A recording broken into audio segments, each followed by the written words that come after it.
staff, better working conditions, and professional development, and more teacher pipeline programs to bring talented, diverse individuals into the field. And we must also lift teacher voice as we reimagine education in this country. You're welcome. We also revamped the public service loan forgiveness program so teachers can benefit of debt relief for their incredible work. So as a teacher, I'm going to give you homework. Pay attention. To all the teachers here today, go to studentaid.gov to apply between now and October 31st so you can have any federal student loan payment count toward forgiveness. Okay? That's your homework. I hope your plus ones have been taking notes here, because I know you can't take out your phones during class. Teaching is the foundation of all opportunity in America. Name a profession that was made possible without a teacher. You can't. Mr. Russell, thank you for your passion as an educator. You're a role model, not only for your students, but to educators across America. This is going to be a great year. Congratulations to you, and now it gives me great honor to introduce a teacher herself and the greatest champion for teachers in the White House, First Lady Dr. Jill Biden.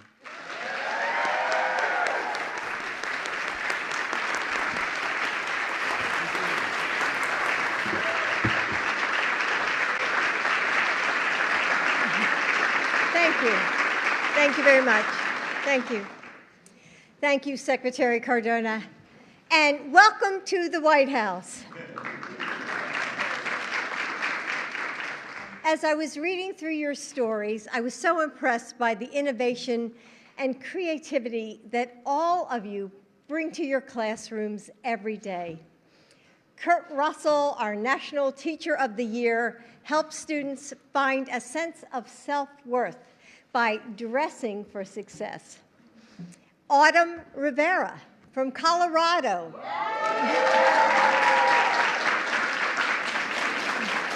helped her students join a campaign to save a local lake. Jared Koepp, where are you? Has helped his Native American students explore their tribal culture and history. And the stories go on and on. But I also know that what makes your work special isn't just the projects or presentations.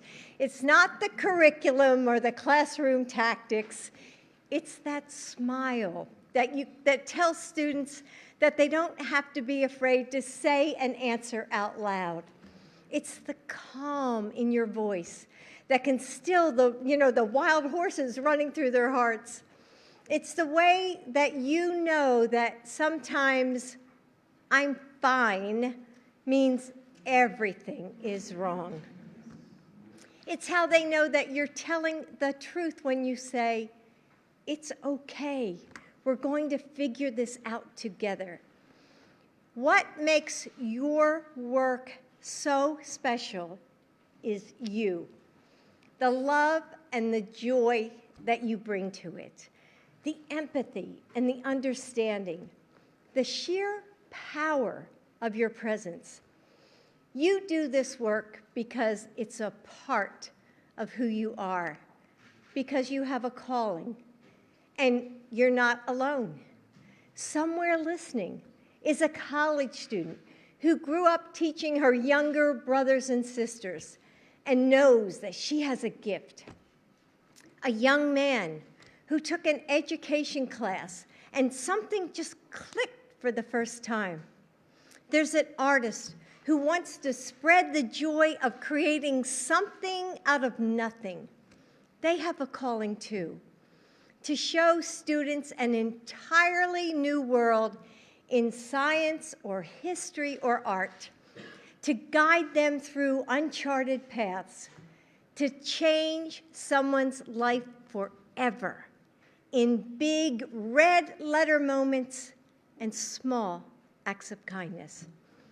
To them, I want to say, listen to that call. Join us. Yes, you. You can change the world one student at a time. And we need you.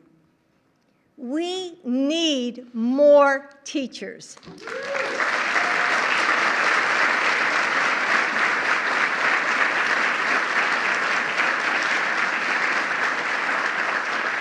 I can't promise that it will be an easy job, right? But I can promise that it will fill your life with meaning and purpose and joy. My own grandmother was a teacher in a small town in New Jersey, and she loved her work, and her students loved her in return. And just like you might see in the movies, she used to call her students to class with a big brass bell. And when she died, she didn't leave behind a giant estate, but what I inherited from her and what I still have to this day is that bell. And I sometimes think about the way her legacy resonated into the world like waves of sound, changing those who heard its ring. I think of every student she taught and every child who she inspired. And I wonder, what amazing things they grew up to do.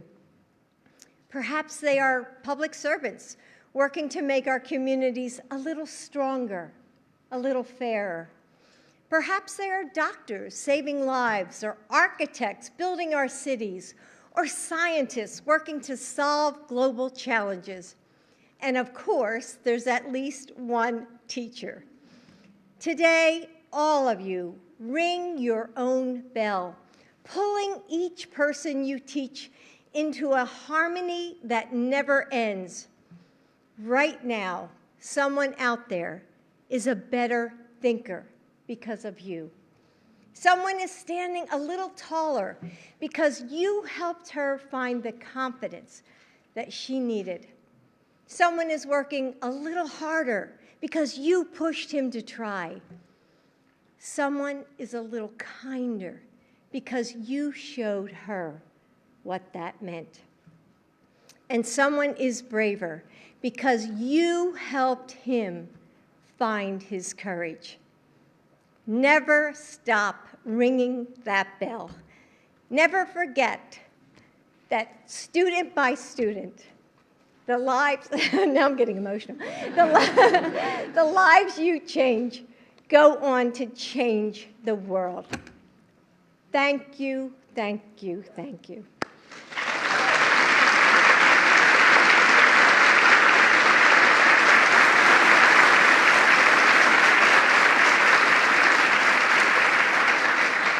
And now I'm proud to introduce someone who has answered their call with passion, persistence, and pride. The 2022 National Teacher of the Year, Kurt Russell.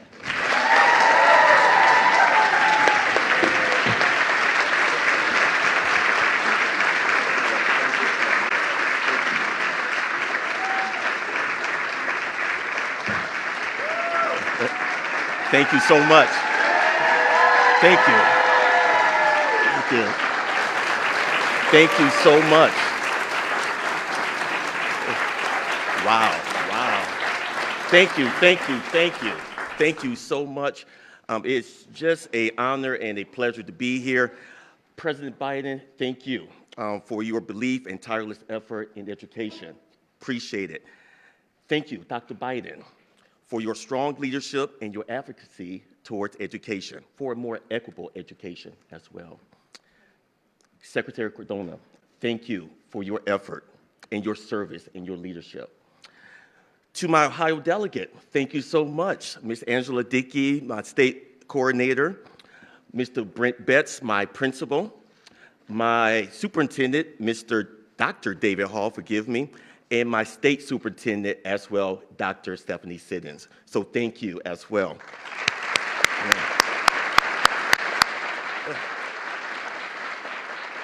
I'd like to say thank you to Oberlin City Schools and for their tireless effort in supporting me, my Oberlin family.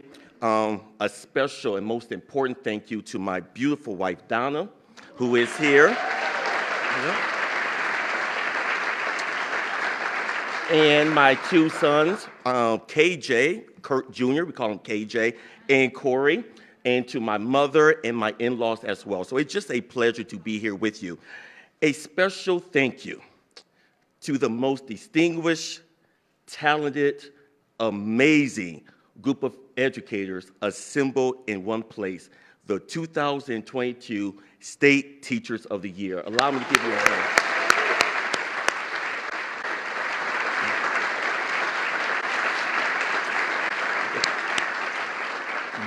You are truly, truly amazing, and I look forward to learning from you and taking this journey together.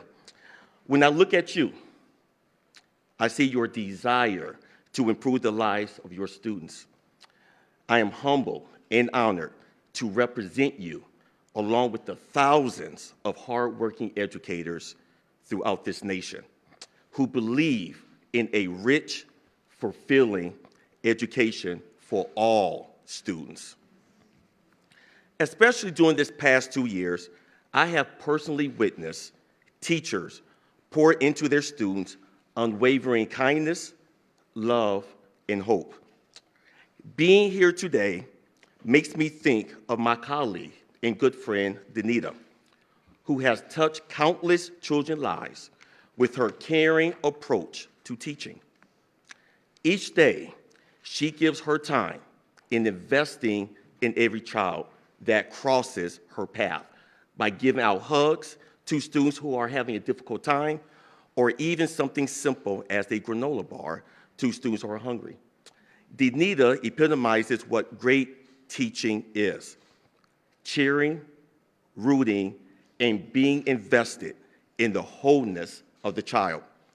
Each student needs a champion, no matter what the circumstances are. Each morning, parents give us their most precious gifts, their children. Parents have placed trust that we nurture, cultivate, and help students find personal meaning and purpose in their lives. School is where dreams come alive. It has been teachers who have laid the foundation of possibilities. It was my kindergarten teacher, Ms. Toss. Ms. Francine Toss, I still vaguely remember my first day of kindergarten. I was greeted by Ms. Toss, a middle-aged white woman with a huge smile and a gentle voice. She welcomed each student to her class and, like all teachers on the first day, tried to ease the nervousness of her students. The school year was great. Ms. Toss made learning enjoyable, fun, and she created a learning environment in which you felt as though you were the only one in the classroom. Her lessons were meaningful and heartfelt, and one could tell she enjoyed teaching. But more importantly, Ms. Toss intentionally incorporated an inclusive curriculum. She read books by Black authors and women authors and made sure that all students felt a sense of belonging. It was also my 8th grade math teacher, Mr. Larry Thomas, the first Black male teacher I ever had. Mr. Thomas wore an afro, was an impeccable dresser, and he wore a shirt and tie every single day. When I looked at him, I saw a professional.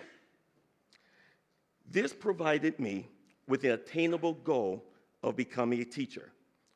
In him, I could see myself.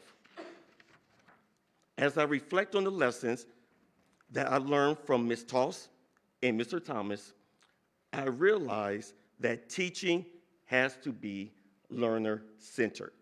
Students must see themselves in the classrooms and the curriculum in order to empower and to engage. That's why I created courses that allow students to feel valued, courses that deals with women's rights, gay rights, and also a survey of Black history.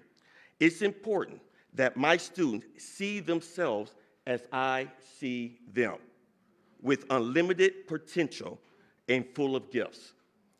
As your 2022 National Teacher of the Year, I am committed to uplifting the wonderful work of educators. I am truly blessed to be a part of a profession that transforms and legitimizes student voices and plant the groundwork for a more culturally responsive education.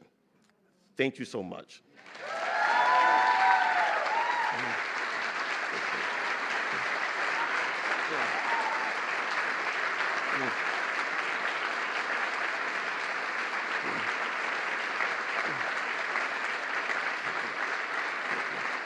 Thank you. Thank you so much. Thanks so much. Thank you so much. Thank you. I am now honored to introduce someone who knows the power of education, a man who is proudly married to a lifelong educator, President Joe Biden.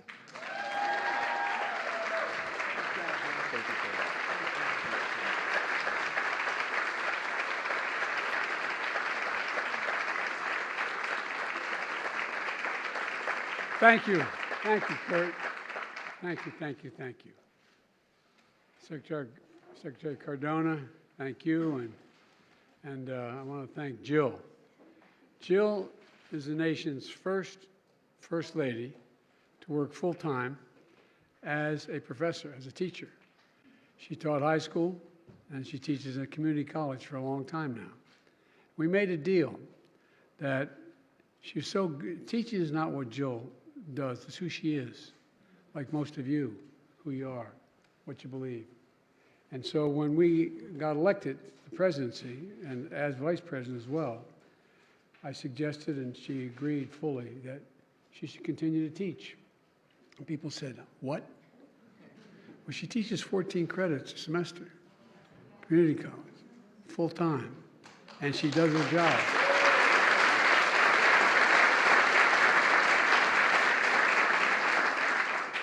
And, I'm very, very supportive of teachers for a number of reasons. Some of them are personal, but if I didn't support teachers, I'd be sleeping alone in one of these bedrooms up here. But before I begin the formal comments, one of the things that Jill reminded me of when she spoke, and I'll bet all of you can give examples as well. I got lucky. I won the lottery in terms of parents. My mother and father were wonderful people. I had one of those moms that everybody wished had been their mom, for real. Everybody hung at my house. But I also was a bit of a runt in terms of my size, and I used to talk like this. I stuttered badly. And when you stutter, everyone thinks you have to be either stupid or totally incompetent. And if you notice, it's the only infirmity a child can talk about, adult can talk about having had, that people, you didn't because you're teachers, think they can laugh, think it's funny. If you saw the movie The King's Speech, you understand. You understand. We went to see it, Jill and I, and right as the king was standing at the racetrack making the speech, she reached over. I guess I tightened up somehow and brought back all the memories. And I look back on it now, and I wonder, besides, I really got lucky with my parents. My mother would say, look at me, Joey, look at me. You're smarter than anybody. You're this, you're that, so stop. You can do this. My point is this, that I had teachers, I can name the ones through grade school, high school, and even college. I didn't really beat my stuttering, and still occasionally I do, until I took speech and debate class in college, just forced myself to be able to stand up. When they sent me the copy, the guy who wrote the King's Speech found the original speech and made a copy of it and sent it to me. I mean, from the movie. And he does his speeches exactly like I did, which a nun taught me. If you took a look at my speech, you'll see that there's all these slash marks in the speech. Because, an awful lot of people who are, I can't sing worth a damn, but the people, entertainers and singers, can sing like a nightingale, but can't talk, can't speak. I look back on my life, and I think beyond my family, my sister, my brother, my mom, my dad, the people who made a difference in my life in a fundamental way were teachers. I remember I was talking on the way over. My staff's going, "Why aren't you giving the speech we wrote?" But I truly remember when we were talking about it on the way over, what got me involved in politics. I got involved in politics because I think the greatest sin that anyone can commit is the abuse of power. Whatever that power is, the power of a teacher, the power of a doctor, the power of a leader. When someone who is relying on you or you cannot, just the abuse of power. And I got involved because my state was the only state in the Union when Dr. King was murdered that was occupied by the National Guard for 10 months with drawn bayonets in every corner because we had a very conservative governor who ordered the National Guard, and because my state is the 8th largest black population in America as a percent of population. And I had a job with one of the oldest law firms in the state, and I quit and became a public defender. That's what got me involved. But again, where teachers come in. I had no intention of running for public office. Everybody thought Biden knew he wanted to be president at the time he was in 6th grade or something. I love these biographies. But here's the deal. What I did do, I wanted to get engaged. And so we had a very, very conservative Democratic Party in my state. And I thought it was wrong on civil rights. The more progressive party was the Republican Party, because we're a Southern Democratic Party. We were a slave state, to our great shame, early on. We fought on the side of the North like Maryland did and 2 other states, but we were a border state. And that's what got me going. And so I was asked by a group of senior lawyers whether or not I'd join a thing called the New Democratic Coalition. And the reason I bothered to tell you that was how to reform the party, how to bring it into the 21st century, the 20th century at the time.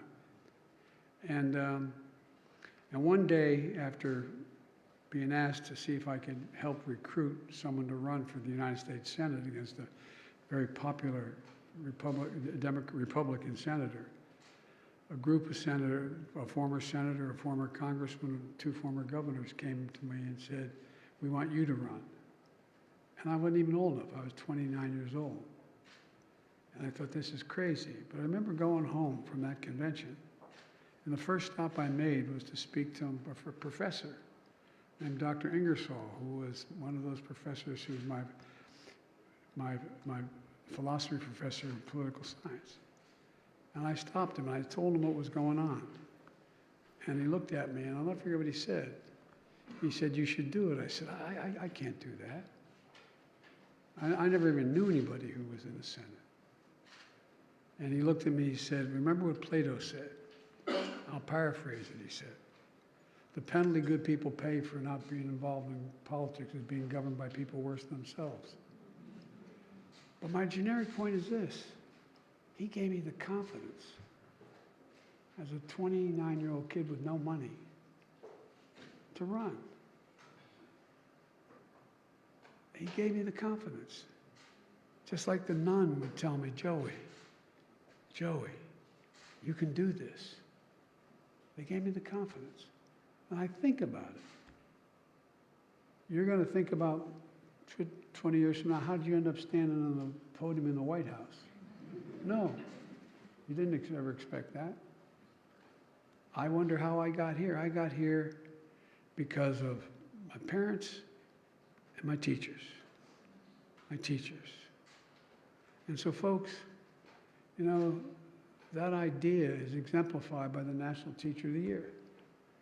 Kurt, you and I have something in common, though. I was an adjunct professor in law school for years, teaching an advanced course in separation of powers, and I taught to get money when I was at Syracuse Law School. To get through law school, I was a substitute teacher. You should be nicer to them.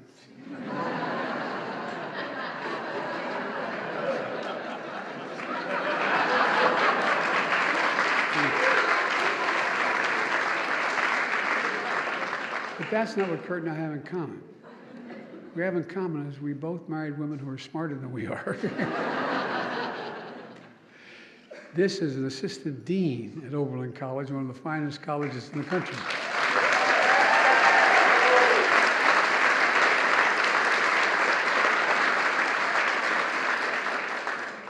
Kurt teaches history. He taught 25 years. In fact, he teaches in the same town, the same district he grew up in.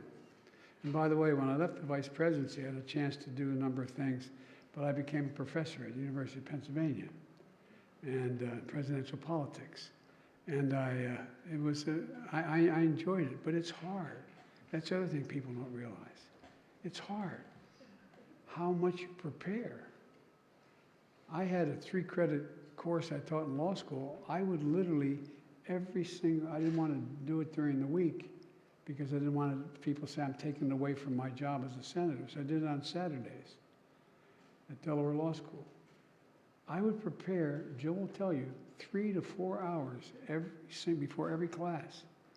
And it was what not only I taught, but what I did as chairman of the Judiciary Committee. I taught about separation of powers. It was what I did my whole life. And it took me all that time.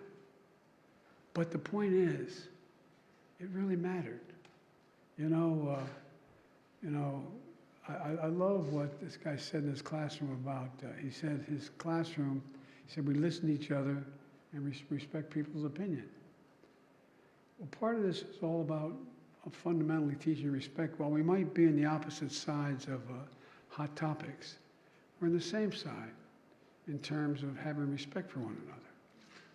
Kurt, I understand you wanted to go back home to be a teacher because your teachers inspired you.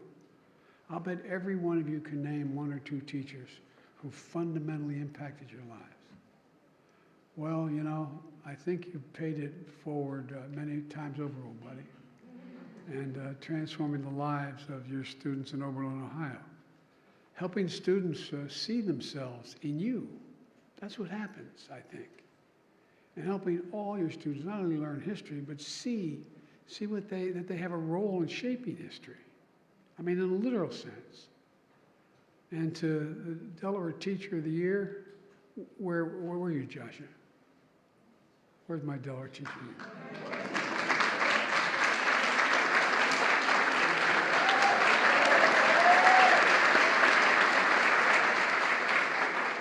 I got to admit, we're the second smallest state, but I'm a little prejudiced on behalf of the state. I know there are a lot of 8th graders at Brandywine who are feeling confident and more comfortable because of your help. Jill taught at the same school when she was in Delaware, at Brandywine School, high school. And even though Teacher Appreciation Week officially starts next week, I wanted to get it started earlier.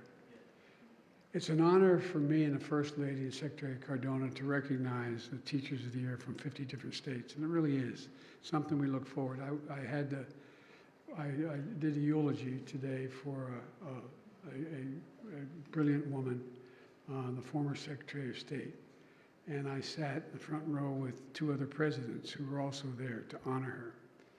And I told them what I was doing, and they all talked about how much they enjoyed the years they were here with the Teacher of the Year affair. Over the past 2 years, though, the entire country has witnessed an extraordinary dedication and resolve of our nation's teachers. Early in the pandemic, teachers and teachers' aides had to do, not just be educators, you had to be tech support, you had to be moral support, you had to be health support. I mean, you had to take care of your own children in addition. And I watched how hard it was, how really hard. There was so much heroic work to help kids get connected to schools, and just the socialization that they were missing in so many places for so long. It's estimated they're 5 to 7 months behind their education right now. The American people saw it, because guess what? When you're taught remotely from home, the moms and dads understood what you were doing. And they realized how damn hard it is. No, I'm serious. I think it was, my mother used to say, out of everything bad, something good will happen if you look hard enough for it. I think that was the upside. The American people became, whoa, My goodness. And they understand what you've been saying for years, that you're a professional, all of you. All of you have a responsibility to make sure you have what you need, and we have a responsibility to make sure you have what you need to educate our children safely so they have a chance to achieve dreams they don't even know they have. They don't even know they have. That's why I made it a priority to get educators vaccinated and reopen our schools as quickly as we can.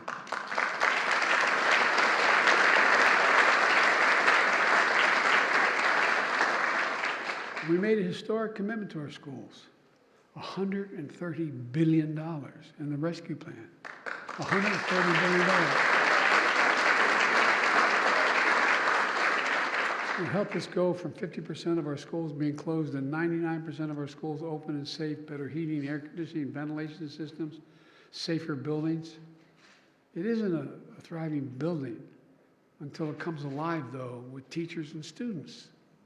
With the help of the American Rescue Plan, local governments are able to, as the state officials here can tell you in education, we're able to add a record 279,000 new educators in 2021. 250,000, another 50,000 jobs, teaching jobs, in the first months of 2022. In January, compared to the period before the pandemic, schools have increased their number of social workers by 65%. Counselors by 17%. You're expected to do everything. You're expected to not only teach, you're expected to be a guidance counselor yourself, but you're also expected to deal with the problems that they have at home. You see it. You can see it in their faces when they walk into school. And as Jill said, just by the way they answer the questions, and questions about how they're doing, how they're feeling. And you need help. You need social workers. You need school psychologists and psychiatrists. You need that kind of help.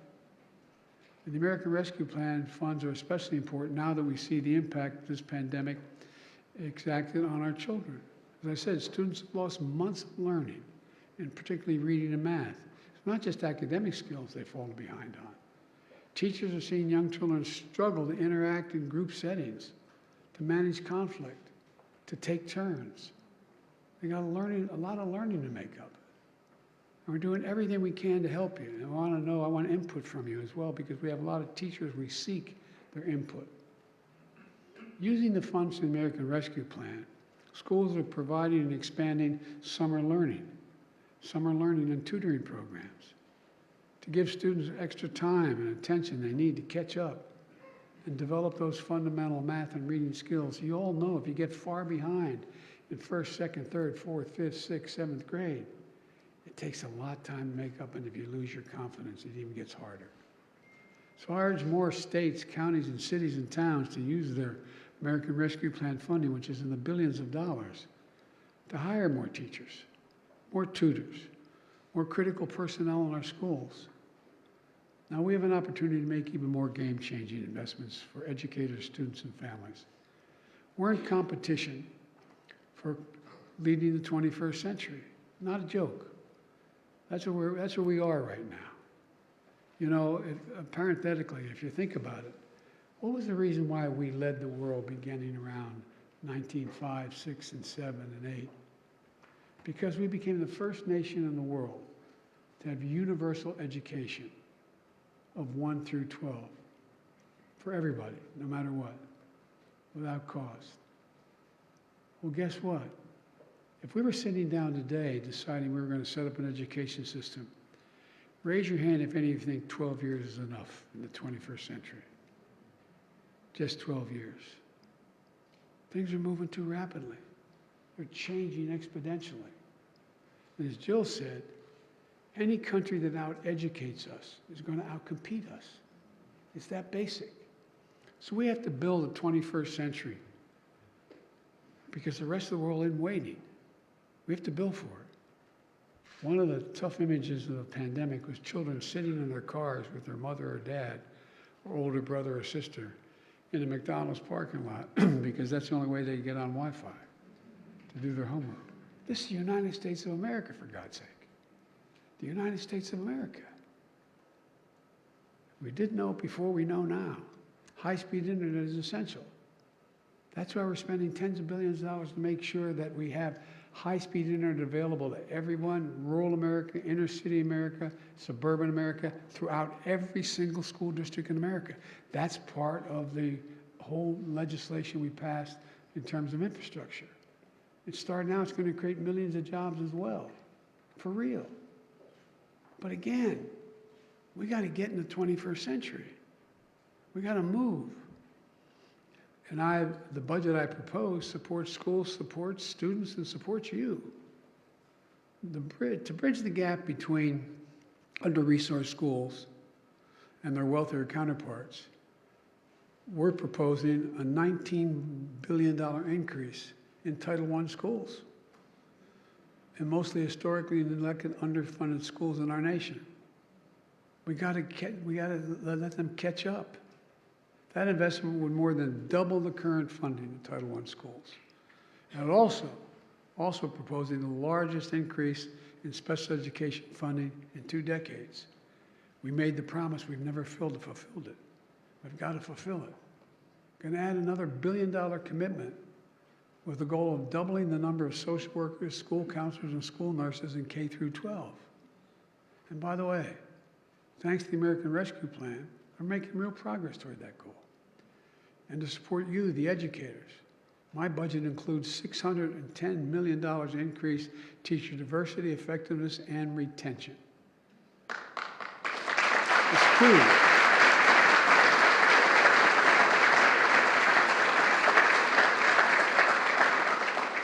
As all of you know, it takes time to become a teacher, the teachers you are today. But nearly 1 in 10 teachers leaves the profession every year, with the youngest teachers being the most likely ones to leave first. So we got to invest in ways to keep them in the profession. This year, my administration helped over 150 public servants, including teachers, get 150,000, get school forgiveness loans for college loans through changes we made in the public service loan forgiveness program. The last team kind of messed it up. We've cleared it up. No, but I really mean it. Because anyway, well, I'm going to just go to that website. To learn how these changes can benefit you, and I encourage you to go to studentaid.gov. And you're going to find you can have, in many of your cases, your entire student debt wiped out because you are teaching, and that's considered a vital profession. One more thing. It's not enough to give teachers praise. We ought to give you a raise. And so,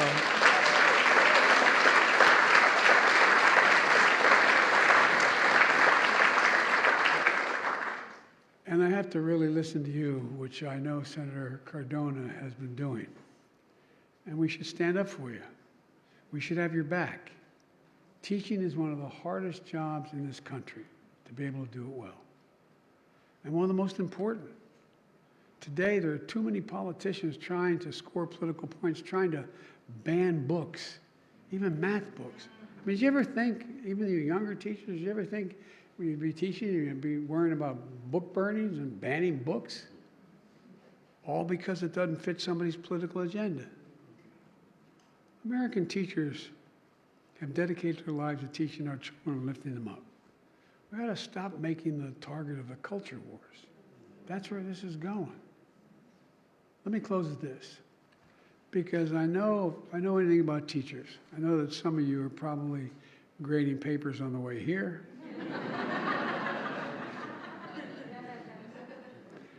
By the way, Jill traveled with me around the world. I'd say, Jill, leave the binder, leave the bag. And by the way, how many are math teachers? Raise your hand. She envies the hell out of you. She thinks your job's easier. You just got to check the answer. She teaches writing. But she gets off the plane, am I joking, with up to 50, 60 papers she's grading on Air Force One. I mean, I said, Jill, she's walking down the, I think I'm kidding you. I'm not kidding with you. This is deadly earnest. So, and many of you are trying to figure out, are you going to, if you have class tomorrow, you may not. You may be here for tomorrow. But on Monday, Are you ready for your class? Are you prepared? Have your lesson plan together? Because you know, look, these aren't, we always talk about these children. They're not someone else's children. They're our children. And they are the kite strings that literally lift our national ambitions aloft in a literal sense. Think about it. If you got to do one thing to make sure the nation succeeded in the next 2 generations, what would you do? You'd want, I would say, literally, have the best educated public in the world. Have our students gain confidence enough to know what they can do, to reach in. We have an obligation. We have an obligation to help them teach and reach their potential. You've heard me say it many times about our children, but it's true. They're all our children. And the reason you're the teachers of the year is because you recognize that. They're not somebody else's children. They're like yours when they're in the classroom. You represent a profession that helps them gain the confidence they believe they can do anything. Again, think your own lives. Think of where you gain the confidence beyond your family, God willing, you're able to. And you know what else we're finding out?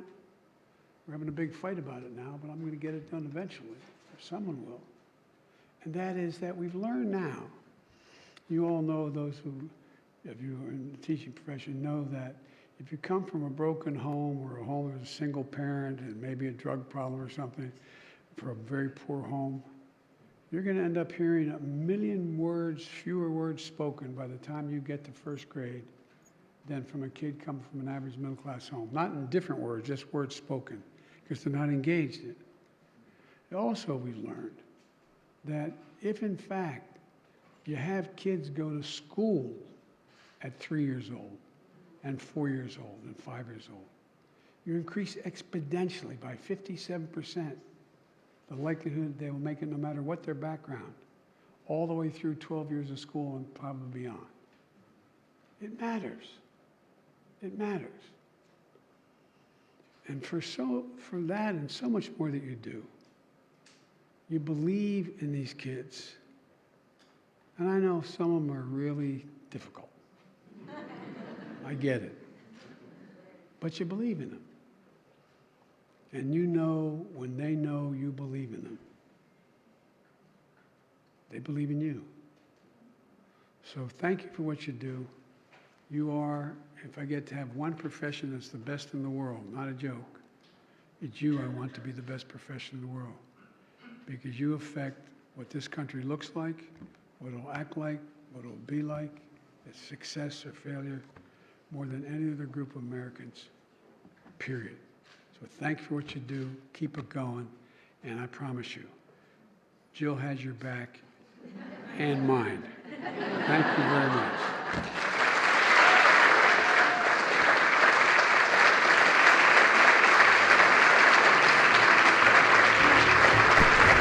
Ladies and gentlemen, please remain in your seats while the President and First Lady depart.